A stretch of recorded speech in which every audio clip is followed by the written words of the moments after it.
সম্মানিত ভিউয়ার্স, যারা দেশ এবং দেশের বাহিরে থেকে আমার ভিডিওটা দেখছেন অবশ্যই পেজটি ফলো দিয়ে পাশে থাকবেন আর ভিডিওটা শেয়ার করে সবাইকে দেখার সুযোগ করে দিবেন। ভাইরে ভাই, বর্তমান সমাজ এমন হয়ে গেছে, নিজের লোক পরের লোক আত্মীয় স্বজন কাউকেই বিশ্বাস করা যায় না। কেমনে বিশ্বাস করবো ভাই? আমার এক মামাতো ভাই নিজের আমার মায়ের মৃত্যুর আগে আমার মাকে নিয়ে এসে আমার মিষ্টি মিষ্টি কথা কইয়া বুলাইয়া সে বিদেশ গেছে।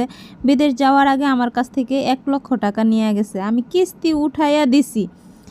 ভাই বোনের জন্য উপকার করছে, ভাইয়ের জন্য বোন উপকার করছি এটা মনে কইরা দিছি। আমার মা মারা গেল আজকে 4 বছর হয়ে গেছে। সেই ভাই কেমন কইরা কন আমার টাকাটা মাইরা চইলা গেল, বিদেশে গেছে, তোর কি উপকার হয়েছিল না? আমি কি তোর কাছ থেকে লাভ নিছিলাম? আমি কিস্তি উঠাইয়া টাকাটা দিছি। আমি কত কষ্ট কইরা কিস্তি চালাইছি।